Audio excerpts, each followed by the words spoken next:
Right. Jaya Radha Madhava Kunja Bihari.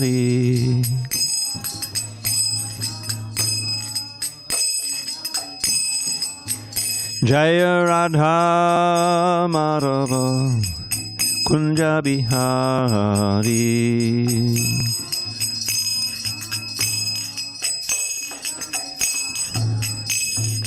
Gopi Janavallabha Girivaradhari.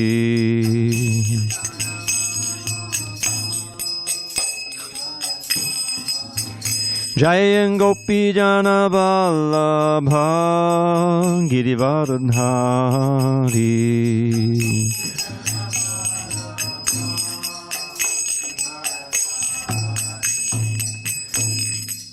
Yashodanandana Bhajana Ranjana.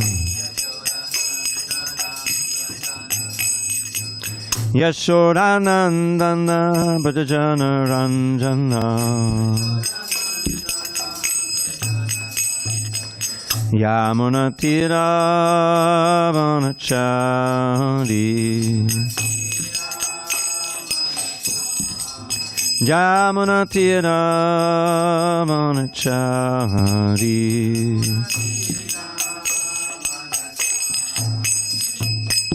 Hare Krishna, Hare Krishna, Krishna Krishna, Hare Hare, Hare Rama, Hare Rama, Rama Rama, Hare Hare.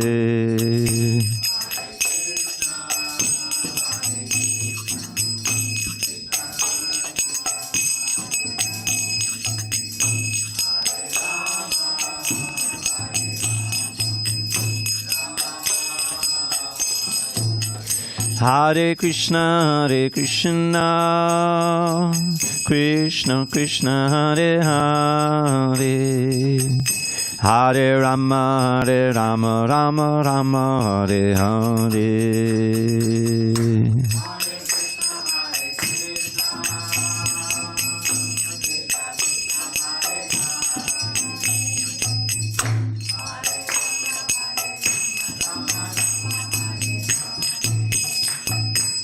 Hare Krishna, Hare Krishna, Krishna Krishna, Hare Hare, Hare Rama, Hare Rama, Rama Rama, Hare Hare.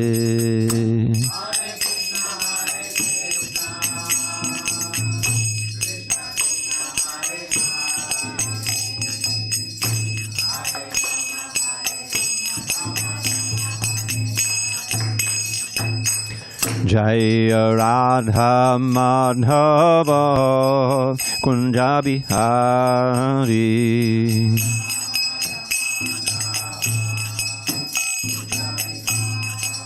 Jaya Radha Madhava Kunja Bihari.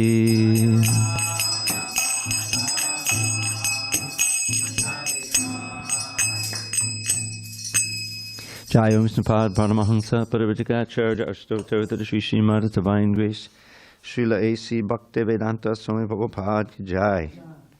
ISKCON BBT Founder Acharya Srila Prabhupada Ki Jai. Jai Om Vishnupad Paramahansa Parivajikacharya Ashtottara Sri Srimad Divine Grace Srila Bhakti Siddhanta Saraswati Thakur Ki Jai. Ananta Koti Vaishnava Ki Jai. Namacharya Srila Haridas Thakur Ki Jai. Srimad Bhagavad Gita Ki Jai, and Samaveta Bhaktivinoda Ki Jai. All glories to the assembled devotees. All glories to the assembled devotees. All glories to the assembled devotees. All glories to Shri Guru and Gauranga. Okay. Om Namo Bhagavate Vasudevaya.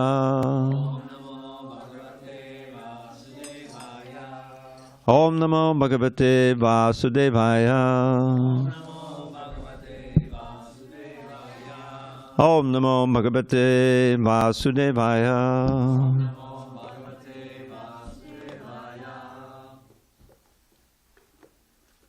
On this 27th day of December 2023 in San Diego, we're reading from Srimad Bhagavad Gita as it is, translation and commentary by His Divine Grace A.C. Bhaktivedanta Swami Prabhupada. And we are in chapter 4, text number 12, page 199. Kangshanta karmanam siddhim yajanta iha devataha chipram himanushe loke siddhir bhavati karmaja kangshanta karmanang siddhim yajanti hiya devataha Chiprang himanushe loke siddhir bhavati karmaja kangshanta karmanang siddhim yajanti hiya devataha Chiprang himanushe loke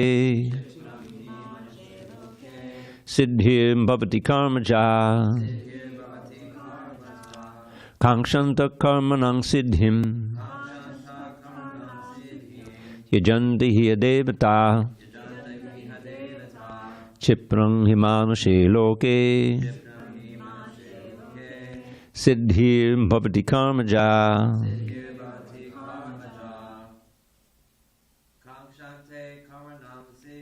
Kangshanta karmanang siddhim yajanti hiya devataha chipram himanushe loke siddhir bhavati karmaja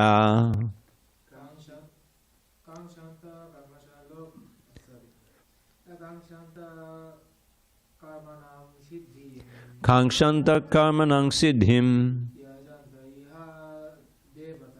yajanti hiya devataha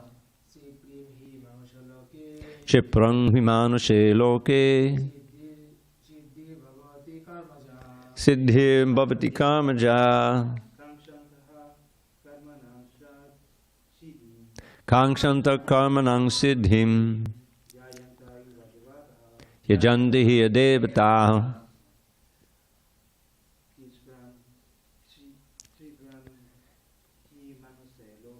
Chiprang himanushe loke Siddhir bhavati karmaja. Nelson, you want to try?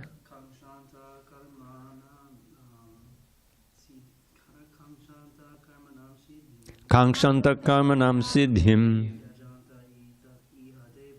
yajanti hiya devataha chipram himanushe loke siddhir bhavati karmaja. Go ahead. Oh, you did it right. I'm sorry. Go ahead. Kangshanta karmanang siddhim yajanti hiya devataha chiprang himanushe loke siddhir bhavati karmaja. No? Okay. Anyone online? Kangshanta karmanam siddhim Kangshanta karmanam siddhim yajanta iha devataha yajanti hiya devataha chipram hi manushe loke chipram himanushe loke siddhir bhavati karmaja siddhir bhavati karmaja. Kangshantak, desiring, karmanam, of fruitive activities, siddhim, perfection. Yajante, they worship by sacrifice, iha, in the material world, devataha, the demigods, chipram, very quickly, he, certainly, manushe, in human society, loke, within this world, siddhihi, success, bhavati, comes, karmaja, from fruitive work. Translation. Men in this world desire success in fruitive activities, and therefore they worship the demigods. Quickly, of course, men get results from fruitive work in this world. Purport. There is a great misconception about the gods or demigods of this material world, and men of less intelligence, although passing as great scholars, take these demigods to be various forms of the Supreme Lord. Actually, the demigods are not different forms of God, but they are God's different parts and parcels. God is one, and the parts and parcels are many. The Vedas say, Nityo Nityanam. God is one, Ishvara Parama Krishna. The Supreme God is one, Krishna, and the demigods are delegated with powers to manage this material world. These demigods are all living entities, Nityanam, with different grades of material power. They cannot be equal to the Supreme God, Narayan, Vishnu, or Krishna. Anyone who thinks that God and the demigods are on the same level is called an atheist or Pashandi. Even the great demigods like Brahma and Shiva cannot be compared to the Supreme Lord. In fact, the Lord is worshipped by demigods such as Brahma and Shiva. Shiva Virinchi Nutam. Yet curiously enough, there are many human leaders who are worshipped by foolish men under the misunderstanding of anthropomorphism or zoomorphism. Ihadevata denotes a powerful man or demigod of this material world. But Narayan, Vishnu, or Krishna, the Supreme Personality of Godhead, does not belong to this world. He is above, or transcendental to, material creation. Even Sripad Shankaracharya, the leader of the impersonalists, maintains that Narayan, or Krishna, is beyond this material creation. However, foolish people, Rita Jnana, worship the demigods because they want immediate results. They get the results, but do not know that results so obtained are temporary and are meant for less intelligent persons. The intelligent person is in Krishna consciousness, and he has no need to worship the paltry demigods for some immediate temporary benefit. The demigods of this material world, as well as their worshippers, will vanish with the annihilation of this material world. The boons of the demigods are material and temporary. Both the material worlds and their inhabitants, including the demigods and their worshippers, are bubbles in the cosmic ocean. In this world, however, human society is mad after temporary things, such as the material opulences of possessing land, family, and enjoyable paraphernalia. To achieve such temporary things, people worship the demigods or powerful men in human society. If a man gets some ministership in the government by worshiping a political leader, he considers that he has achieved a great boon. All of them are therefore kowtowing to the so-called leaders or big guns in order to achieve temporary boons. And they indeed achieve such things. Such foolish men are not interested in Krishna consciousness for the permanent solution to the hardships of material existence. They are all after sense enjoyment, and to get a little facility for sense enjoyment, they are attracted to worshipping empowered living entities known as demigods. This first indicates that people are rarely interested in Krishna consciousness. They are mostly interested in material enjoyment, and therefore they worship some powerful living entity. Om Jnana Timirandasya Jnanandana Shalakaya Chakshurun Militam Mena Tasmai Shri Gurave Namaha. I was born in the darkest of ignorance, but my spiritual master Srila Prabhupada opened my eyes with the torchlight of knowledge. I offer my humble obeisance unto him and all members of Shri Parampara. So, it's worth remembering how this chapter began. It begins with Krishna describing how he spoke this science of Bhakti Yoga millions of years earlier to the sun god, who then taught it to his son, Vivasvan, who then taught it to his subordinate, Ikshvaku, and it came down in that way into human society. So then Krishna explains why he comes and why he speaks this truth to the sun god. And this is a very well-known and important verse. In fact, there's several verses describing why Krishna comes and what he does when he comes here. Yada yada hi dharmasya glani bhavati bharata abhyutanam dharmasya tadatmanam sujamyaham. Tadatmanam sujamyaham means at that time I manifest myself. It's nothing, doesn't take birth, and it seems to take birth, but he manifests himself. whenever and wherever there is a discrepancy, widespread discrepancy in the performance of dharma, and there's all kind of adharmic and irreligious influences in society, that at that time I come. Next verse, he describes what he does when he comes. Padatranaya sadhunam vinachaya dushkratam dharma sangstapanartaya sambhavami yuge yuge. I appear yuga after yuga because this discrepancy in dharma is a constant thing because of time. You know, I remember growing up, and one of the principles we learned in high school physics is entropy increases. And you can just see in your own room. You don't clean it, and then it gets confused. Right? How many mothers have walked into their son's, room and said, "Will you pick up your laundry? It's been there for 3 days," whatever. In other words, without the application of intelligence in the world, things get messed up. They get confused. And that alone should lead us to understand that because we see such things, of course there's things that don't work, but basically the world is working, right? One of the most amazing things is our own bodies. Everyone's body is wonderful, but we know more about our own bodies. How you're breathing in and out, the circulation is going on, and thinking, we don't know how this is going on. This is all given to us. And it's an amazing machine. You feed it, you breathe, you drink water, you sleep, and it just keeps going, repairing itself and things like that. And for some time. But then eventually, as every machine wears down, breaks down, something happens, and it dies.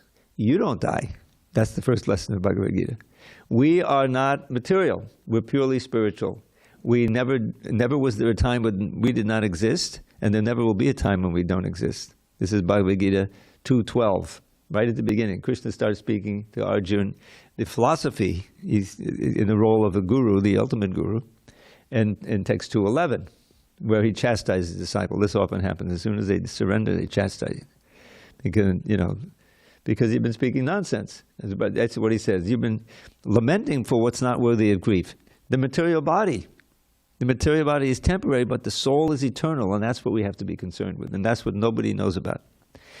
So then he goes on, teaching in the second chapter, basically is called Sankhya philosophy, which is understanding the difference between spirit and matter, and the importance of spirit. And then in the third chapter, it's all about work. It's about the effects of activity, fruit of work, and the need to embrace the idea, if you're interested in elevation to the highest level of existence, which is beyond the strictures of this material world, to understand the need for a sacrifice. Sacrifice. The word yajna comes in. Yajna is another word for Vishnu, and it also means sacrifice. And so it's sacrifice means that you're not simply acting on the basis of what's good for me. How can I? But you're sacrificing for something higher. And then what is higher is the interest of the Lord. He has this wonderful verse in the last chapter, Yagyartat kamano yatra loka yam karma bandhana.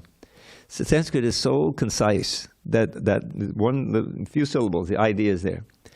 One should work for the sake of sacrifice, which means that you understand that there's this higher being, God, who is meant to enjoy the fruits of your work. And what's in it for you? You lose your attachment to this world. Yeah, I'm sorry, we're on page 200. You become less and less attached to this world and more attached to God. This is really the ultimate goal of human life. People don't know it. Is to somehow break the bonds of hundreds and thousands of attachments we've built up over many, many births to the things of this world, the comforts, the opposite sex, a million different things. And those attachments can never be fully satisfied. That we learned at the end of the last chapter. You remember? Makama is our worst enemy, the all-devouring sinful enemy of this world. Never satisfied, burns like fire. The more you try to fulfill material desires, the more that they take hold of your heart. And you want to fulfill them more and more and more.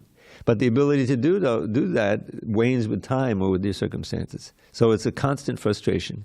That's why the spiritual world, where there's none of this, where there's no old age, disease, and death, and birth, and there's simply Satchidananda life, eternal, full of knowledge and full of bliss, there's no anxiety. And there, what's the name for it that means no anxiety? Vai? Kunta. Vaikunta. Vaikunta. Remember? Yeah, yeah. The meaning of that planet is that there's no anxiety there. Is there any anxiety here, you think? Maybe? On this planet? It's made of anxiety. You walk down on the street, you're in anxiety. So, dukkhalayam ashashvatam. Krishna satisfies it. Dukkhalayam ashashvatam. Alaya means an abode. Dukkha means misery. This material world is an abode of misery, and even if you can forego the misery and kind of get a little, it's temporary. Whatever situation you have is going to be wiped away by time. So that in itself is a great anxiety. So back to our verse. So what Krishna is saying here, he's several times in the Bhagavad Gita this comes up, because in the Vedic culture there is this whole section of the Vedas that deals with worship of the demigods, for elevation, to better next birth on this planet, or elevation to heavenly planets. It's called karma kanda. Karma means activity, and it consists of sacrifices and rituals and ways of living and so forth, all with the hope that you'll get promoted to higher status of life. Oh, I got it made. I'm here on Indraloka. I live for thousands and thousands of years. I don't have to worry about death yet. But Krishna, the Bhagavad Gita is so complete. Later on, in the 9th chapter, he will describe that some people worship me following the 3 Vedas. These are the Karmakanda section. And if they do it right, they drink somaras, and they go to the heavenly planets. You see? Tetam bhuktva swargalokam vishalam. Means, and then they were, vishala means of great depth and length of enjoyment. Bhuktva means enjoyment. Tetam bhuktva swargalokam vishalam. But then the next line kind of pierces the bubble. Chine punye martya lokam vishanti. When you're punya, it's just like putting money in the bank, and then you can use a credit card, right? I'm good, my credit card is good. You can buy, rent a room on an expensive resort in Hawaii or whatever, for a while. But then, and how did you get that privilege? By hard work, working overtime, filling up the bank account, right? Then you and your family, okay, let's go enjoy, and they go and go. But then the time runs out. The credit is gone. And you put the thing, sorry, Mr. Jones, do you have another card? That one is, okay, we better go back to work. They go back to, not San Diego, maybe, New York. And San Diego itself is seen as graduation, if you can live in San Diego, you got it made, Not quite. So anyway, that's the illusion. The illusion is that you can somehow arrange for a enjoyable situation in this world, and even though it's not permanent, you act as if it is. That you do everything you can to forget that it has an end. In other words, that's what illusion is all about. Somehow getting in a situation where you can convince yourself, even for a short time, that I'm really enjoying, I got it made, I'm a success, everything is good. Until boom, the force of time comes and comes to an end. So that's why Krishna is condemning this. Kankshanta karmanam siddhim yajantahi devata. Men in this world desire success and fruit of activities, and therefore they worship the demigods. Quickly, of course, men get results from fruit of work in this world. So if they do it right, then yes, within 1 or 2 lifetimes, you can graduate and go to the heavenly planets. But it's temporary, just like this world. Your situation is temporary. And eventually you get thrown down to this world of, Krishna doesn't mince words, martya loka, the world of death. And here you are fighting against the material world, and so many things.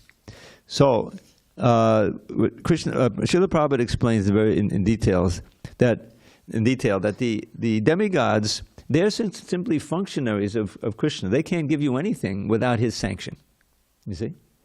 So there's this whole arrangement where you're worshiping the demigods. It's better than you're total atheist and you just, embrace the demoniac way of life. Nobody is superior to me. I'm in control. All right, at least they're worshiping the gods. And actually, the gods are also devotees. They're devotees. So if you're worshiping, then eventually maybe you'll meet Hare Krishna on the street, and you'll get a book. You get this book, and you realize, I've been wasting my time. Let me go chant Hare Krishna. You see? Because really, there's this statement in the Bible. I don't know where it is exactly. The last shall be first and the first shall be last. Isn't that in there? So what does that mean? The way I take it, what it means is that, Kali Yuga is the last. In other words, it is if we're still around, hanging around in Kali Yuga, then we didn't go back to Godhead, certainly, and we didn't even go up to heavenly planets. So it's not a good yuga for spiritual life. It's right at the beginning of Bhagavatam. We have this assessment. Yeah, we have a huge crowd. There's a capacity crowd. So it says, Prayenal payashak sabya kalabasmin yugejana manda sumanda matayo manda bhagya yupadruta.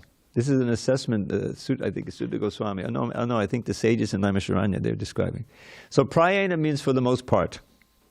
Now what is it? He's giving a list of things. And this prayena means, it applies to all of them, the disqualification. Yeah, we have many more books. And we are on page 199. So Alpayashak means they don't live very long. Now, every so often we hear some famous person died and they were 100 years old. Or 101, right? This happened recently. I will not mention that person's name. It was one of the biggest demons of the 20th century. You'll have to guess after the class. But there he is. Somehow he made it to 100 years old. Oh, big deal, But what did he do with those 100 years? So for the most part, people don't live very long. Manda, they're lazy in the matter of spiritual advancement. You see? They're very energetic, some of them, mode of passion to accumulate wealth and try to enjoy. But when it comes to spiritual advancement and inquiring into what we should inquire at, who can give? This is a really easy verse to remember. And some of you may know it by heart already. The very first sutra of the Vedanta Sutra. How's it go? Very good. Do you know what it means? Yeah, thank you. Very important. Yeah. That's subordinate. That's part of the question. But this ato means now, therefore. How do you start a book with the word therefore? Pretty far out, huh? That's why it's called Vedanta Sutra. Vedanta means the end of knowledge, the culmination of knowledge. It's not an accident that Prabhupada got this name. I was listening to a tape, and he explained that nobody had gotten a name like that with the word Vedanta in it, or Bhaktisiddhanta's disciples. So when he got that name, it was significant. And what does it mean? Very, very instructive. That very name means, Vedanta means the end of knowledge, the culmination of knowledge. Not material knowledge, but spiritual knowledge, which is real knowledge. The end of knowledge is bhakti. Just like Krishna says in the 15th chapter, 15th verse, Vedaischa sarvar ahameva vedya. By all the Vedas, I am to be known. This is the conclusion of all the Vedic knowledge. But people take little parts of it and they think that they can, they can get the conclusion out of that. So therefore, Krishna is giving a summary in this Bhagavad Gita of the Upanishadic wisdom. So atato brahma jigyasa. Now then, having come to the human form of life, one should inquire into the absolute truth, Brahman. What is that Brahman? Next sutra. Jalatala. Yep. See, these are easy to memorize. There's only 4 or 5 syllables. Janmadhyasya. So let's analyze it. Sanskrit is it's such a concise language. Remember I mentioned that line, there's a little one-line verse in the CC. I have to memorize it because it's very concise, very full. And it means that essential knowledge, spoken concisely, is true eloquence. And you'll see that all our books are like that. The Sanskrit language itself lends it to that. And when you have like a Bhagavad Gita or Srimad Bhagavatam, every word is so meaningful. So, especially this Vedanta Sutra. So Janma means birth. It doesn't mean in this case birth of, taking birth in this world, but it means creation of everything, the generation of everything that we see that exists. And then Adi. So there's creation, and then what comes after creation? Well, it's the sustenance maintenance, and then destruction. That's what's going on. Everything that comes into being is sustained for some time, and then it disintegrates and is destroyed. So, Janmadi, birth, maintenance, and destruction. Yataha, where from? Where from did everything originate? How is it being maintained, and how is it being destroyed? That's the beginning of this book of knowledge, which is the essential book. So, in the Bhagavatam is said to be, by great sages and saints who know, the best commentary on the Vedanta Sutra, by the same author. If I write something and I realize it's a little bit confusing or it's difficult to understand, and I write explanation of it, who can write better, you see? So here's Vedavyas, Vyasadeva. He wrote the Vedanta Sutra, and then he wrote the Vedanta Sutra, he wrote the Mahabharata, which contains the Bhagavad Gita, he wrote in all the different Puranas, Padma Purana, many Puranas, and he wrote the other Vedas, Karmakanda, all his Vedas. He wrote them down, but he was still unsatisfied. You read chapter 5 of the first canon of the Srimad Bhagavatam, and he's troubled. He's not satisfied. What did I leave out? Why am I not satisfied?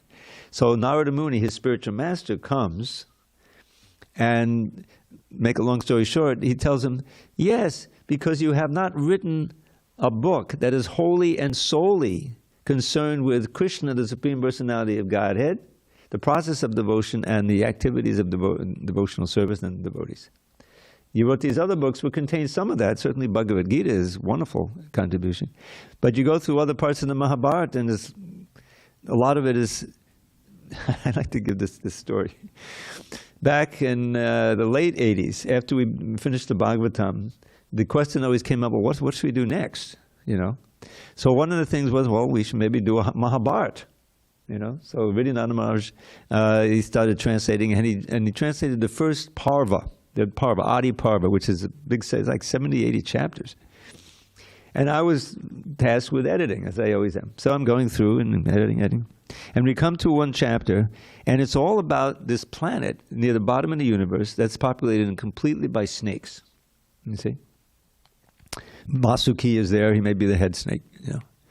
All right. And it's part of the Mahabharata. And, you read it. There's nothing there about bhakti. There's nothing. It's just these snakes. And then I come on verse after verse after verse, just names of the snakes.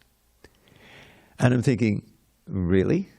This is like, we're living in Kali Yuga. You don't live very long. You don't have so many hours or minutes. And so it's explained, we don't have to read the Mahabharata. You read the Bhagavatam, you'll come to a certain point in the first canto describing how Vedavyas wrote this Mahabharata. And in the purport, Prabhupada says, we don't have to read the whole Mahabharata. It's nice that we have a summary. It was nicely put together by this one, they were named Krishna Dharma. One volume, about 400 pages. Mahabharata is huge. It's 100,000 verses. The Bhagavatam is what, 18,000 verses? And actually, they're not actually verses, but I'll get into that later. But in other words, it's very, very large, but so much of it doesn't deal directly with bhakti and devotional service. We don't have time. We don't want to waste time basically in anything that doesn't directly nourish our bhakti creeper, our development of knowledge and enthusiasm and devotional service. So Prabhupada got the name Bhakti Vedanta, which means that knowledge ends ultimately in bhakti, in devotional service to Krishna. And it's right there in the Bhagavad Gita. So here in this text that we read, Kankshata Kamanang Siddhim, that some are very eager to get perfection in karmic activities, in fruitive activities. And they worship the gods because their focus is on material benefits, you see. And he says quickly, what that may mean in this context, I'm not sure. It may mean after several births. Relatively quickly, in the world of human beings, they attain this perfection born of activities. Now, that's if they follow it very strictly and do all the right things, right? But especially in this age of Kali, of course, this is spoken at the end of the last age, but Krishna can see this, and the sages can see what's going to happen in the Kali Yuga. Even the demigod worship is going to be perverted, and people aren't going to do it seriously. And what happens generally is that people think, well, okay, I'm going to cover all my bases, right? I've been to temples like this. There's one in Winnipeg. We used to go to. The devotees had established a rapport there. We could go and do some kirtan, but you look at the altar, it's like Home Depot, meaning that you've got Ganesh, you've got Durga and Shiva, you've got Lakshmi Narayan, you've got several other gods and goddesses, and you can worship one or more of them, whatever you like, and in this way. Now, those of you who attend the morning program sometime, after the Tulsi Puja, we have a recitation of the 10 offenses, right? And we should remember that our only claim to advancement to anything is the fact that we're chanting Hare Krishna. We're taking advantage of the greatest boon of this age, which is that the last will be first, first will be last. Because we're the last, because the age is so bad and we're disqualified, we have been given the simplest, easiest process of advancement, chanting this mantra. Even if you chant it, even if you utter it once, one name of Krishna, what to speak of the whole mantra, you've just eliminated so many eons of bad karma. We don't know how that works, but that's what the promise is. Yes, the power is there. What to speak of really chanting sincerely under the guidance of Acharya, for the actual goal of the mantra is not even liberation, but it's attainment of pure love for Krishna, which is already there within our hearts. It just has to be uncovered. It's not something that is alien to us. This is where all the karma comes from. It's perverted prema that we're directing toward material life, and therefore becomes passion and eagerness to try to enjoy the sensations of this matter. It's a tragic situation for the living entity. But under the right instruction, chanting the Hare Krishna mantra, what's the very first words of the Shikshastrika? Lord Chaitanya's instructions on the holy name. Cheto Darpana Marjanam. This is congregational chanting especially. They both go together. That and be complemented by japa. But it begins with congregational chanting. So that means that our heart, our consciousness, is now covered by all of these influences of Kali Yuga, leading us to think that our field of activity and success is external, when actually it's in purification, so that we become more and more Krishna conscious and less Maya conscious, and our aspirations are toward attaining that state of purity where we're reinstated in our original spiritual position. Now that doesn't even have to wait until we leave this body. That can happen while we're in this body. And the great souls, they understand who they are, and they live on two planes. It's amazing. This book, Chaitanya Charitamrita, you learn so much. And they're like Srila Prabhupada, he was dealing with, trying to build buildings and deal with the movement and all this management flying here and there. And he was, of course, writing his books and everything. But all the time, he was internally serving Krishna in his original spiritual form, Nisiddha Sarup. That's perfection in this world. And knowing full well that this is, I'm doing this as a service to my spiritual master for people in general, you see. But at the same time, I'm interacting with Krishna on the highest level and enjoying the mellows of devotional service. And this is what I'm trying to give. I'm not just keeping it for myself, but I'm giving it to others, giving them the way, the chanting. So this Lord Krishna is now speaking of something else. Those who are desirous of enjoying in this world, they practice this a fruit of activity, and the so-called perfection of it is that they'll go to heaven. They worship the devas. But there's a very important verse in regard to that 10 offenses, where it says, how's it go? Forget it, the Sanskrit. But it says that those who equate the demigods, such as Brahma and Shiva, with Narayan or Krishna, they are known as pashandis. Pashandis means atheists. They don't understand the relationship between God and the demigods. They're equating them. Well, like that, and that's like I gave the example of that temple. The temple, you're not going to find any gods or demigoddesses on the altar here. They're all manifestations of transcendental Krishna and his expansions. The Panchatattva, the picture that we have, they're all expansions of Lord Chaitanya, empowered beings. Three of them are actually Vishnu Tattva: Lord Chaitanya, Lord Nityananda, and Advaita.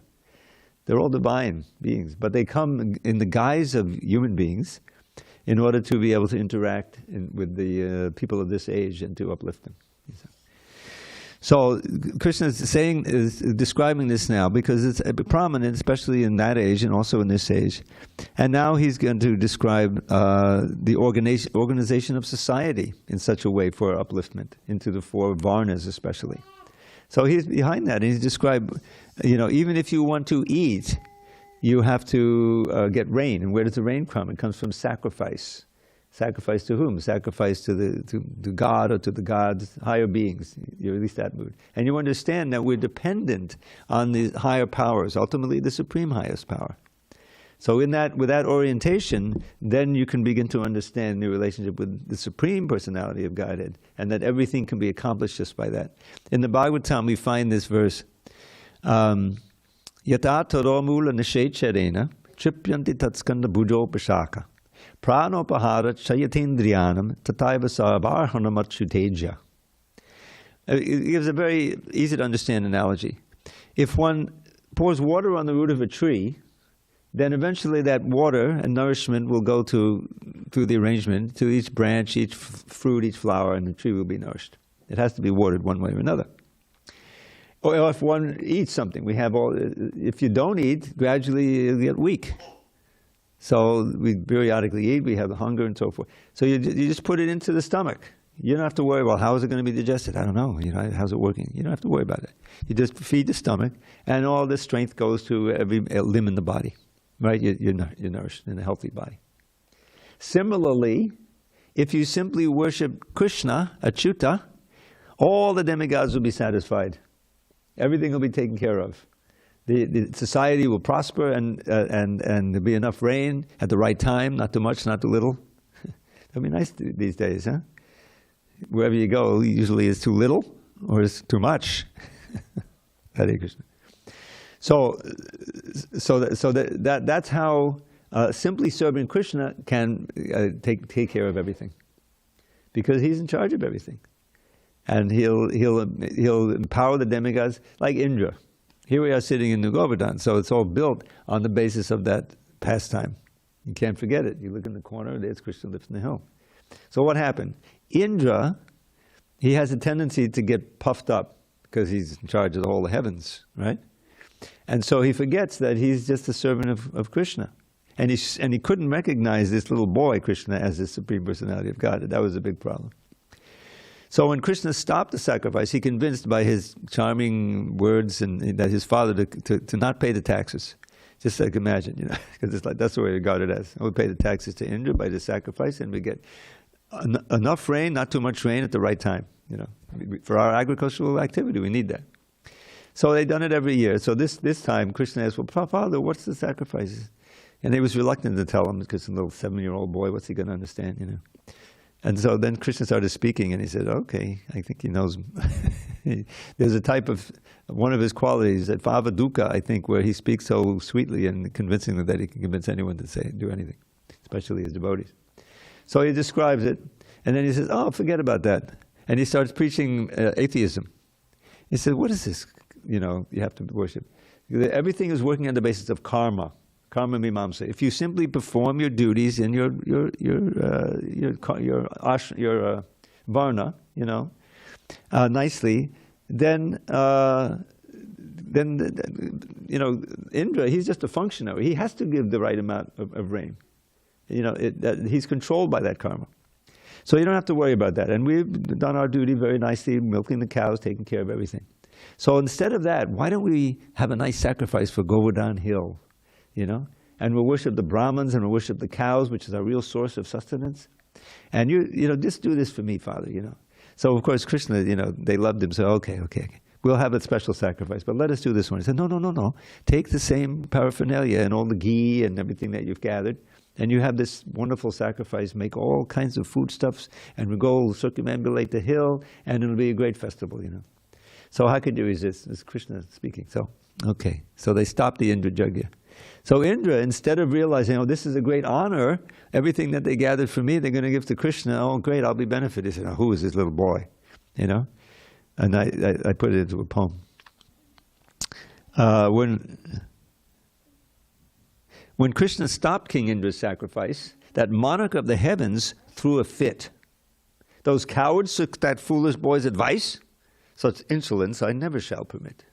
So Indra sent the clouds of devastation to pour down catastrophic hail and rain with lightning, thunder, winds without cessation. The cowards called to Krishna in their pain to show his coward friends his boundless love and crush King Indra's pride for his own good. Shri Krishna lifted Govardhan above and saved his friends. Well, 'neath the hill they stood. There's a little summary of the Leela. But it's just another arrangement, you know, where Krishna is showing, he's evoking the great emotion from the cowherds. Oftentimes it's, oh, Krishna, please save me. The fire comes up, you know, or some danger comes up, some demon comes. And they said, oh, Krishna, Krishna, save us. He said, you know, that's one of the moods. That's one of the means of surrender, always to look to Krishna for protection. They didn't say, okay, let's go buy some A-15s, you know, we'll be ready for these demons when they go. No. So now he's describing how Krishna organized society. So let's read the next one. Chaturvanyam maya srishtam gunakarma vibhagashaha tasya kartaram apimam vidyakartaram avyayam. According to the three modes of material nature and the work associated with them, the four divisions of human society are created by me. And although I am the creator of this system, you should know that I am yet the non-doer, being unchangeable. Purport. The Lord is the creator of everything. Everything is born of Him, everything is sustained by Him, and everything, after annihilation, rests in Him. He is therefore the creator of the four divisions of the social order, beginning with the intelligent class of men, technically called brahmanas, due to their being situated in the mode of goodness. Next is the administrative class, technically called the kshatriyas, due to their being situated in the mode of passion. The mercantile men, called the vaishyas, are situated in the mixed modes of passion and ignorance, and the shudras, or laborer class, are situated in the ignorant mode of material nature. In spite of His creating four divisions of human society, Lord Krishna does not belong to any of these divisions, because He is not one of the conditioned souls, a section of whom form human society. Human society is similar to any other animal society, but to elevate men from the animal status, the above-mentioned divisions are created by the Lord for the systematic development of Krishna consciousness. The tendency of a particular man toward work is determined by the modes of material nature which he has acquired. Such symptoms of life, according to the different modes of material nature, are described in the 18th chapter of this book. A person in Krishna consciousness, however, is above even the brahmanas. Although brahmanas by quality are supposed to know about Brahman, the Supreme Absolute Truth, most of them... Hare Krishna. Sorry. We have a little lobby out there. We can get some cushions and you can... Yeah. But a man who transcends the limited knowledge, as I say, most of them approach only the impersonal Brahman manifestation of Lord Krishna. But a man who transcends the limited knowledge of a Brahmana and reaches the knowledge of the Supreme Personality of Godhead, Lord Shri Krishna, becomes a person in Krishna consciousness, or in other words, a Vaishnav. Krishna consciousness includes knowledge of all different plenary expansions of Krishna, namely Rama, Nrsimha, Varaha, etc. And as Krishna is transcendental to the system of the four divisions of human society, a person in Krishna consciousness is also transcendental to all divisions of human society, whether we consider the divisions of community, nation, or species. So where does Varnashram fit in the scheme of recommendations that Krishna makes, how to live? So this is mentioned in the second chapter, first canto, that what is the real success of this Varnashram. He speaks especially about the Varnas here, the organization of the society. And this is Sutta Goswami answering the first question of the sages at Naimisharanya, which is, what is that Dharma? Because it's all, we're going back to Dharma all the time. The right thing to do for the upliftment of the living entity. So the living entities can be completely satisfied. That's the idea, which we're not in the present state. So he says, Atak Pumbir Dvija Shrestha Varnashrama Vibhagataha Svanustitasya Dharmasya Sang Siddhir Haditoshanam. The same word Siddhir. You remember Krishna talking about Siddhi, perfection, but this is real perfection. Sam Siddhi. So he says that Atak Pumbir Dvija Shrestha, O best of the Brahmanas. He's speaking to a conclave of all exalted Brahmanas and sages who gathered at Naimisharanya to hear the Srimad Bhagavatam. The divisions of the Varnas, which are the social orders, and the Ashrams, which are the spiritual orders, Brahmachari, Grahastha, Vanaprastha, Sannyas. What's the perfection? Su-anustitasya dharmasya. Su-anustitasya means if they're carrying out the duties perfectly, then Hari will be satisfied. In other words, the purpose of society in general, human society, is to be organized in such a way that everyone can be trained to organize their life in such a way that they're worshiping Krishna. You can have a little temple in your home. You can have kirtan and follow the principles as guidance in the books. And you make your home into a temple. Most of Lord Chaitanya's followers, certainly in Navadvip and Mayapur, were householders.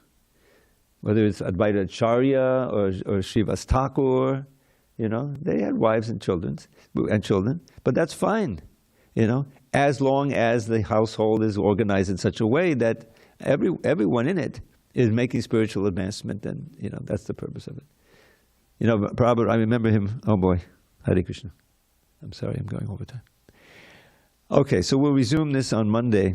I'm sorry, I kind of lost track of time, but it wouldn't be a class without some little poem. I already gave you one little poem, but I'll give you another one. So, this is a verse, I think I remember the Sanskrit, from a wonderful book called the Mukunda Mala Stotra, which Srila Prabhupada began translating before he started the Bhagavatam back in India. And he even lists it as another book by the same author at the beginning, although he hadn't finished it yet. He did about 12 verses. So one of the verses compares this world to a desert. And let's see, Kadachatana Saroje Kantiman Netamine Shamamushabujavichi Vyakale Gadamarge Hari Sadasiva Gayapi Tejo Jalagam Bhavamadapadikina Kleshamadya Chajami. That's the Sanskrit. The desert of this world is scorching me, tormenting me with endless misery, but now I see the perfect remedy. I'll dive into the lake of Shri Hari. The lotuses that grow within that pool are Krishna's hands and feet, so soft and cool. The fish there are his eyes, which ridicule a pair of most exquisite, brilliant jewels. His arms with graceful motions ever make delightful waves in that unfathomed lake. Its water is his splendor. Let me take deep draughts of it, my burning thirst to slake. If you desire relief from misery and wish to attain perfection easily, then take to heart my easy remedy and dive into the lake of Shri Hari. All glory to Srila Prabhupada. Okay, we'll resume on Monday. And I want to thank you all for coming. We had one day, was it last week? Where I came, there was nobody here, and there was nothing set up. And and so I set it all up myself, because I know there's devotees online. Then one devotee came, and we had a class. I thought there was a special program. But then the next night, a lot of people came, so you never know. Hare Krishna. All right. So, now I'm really late.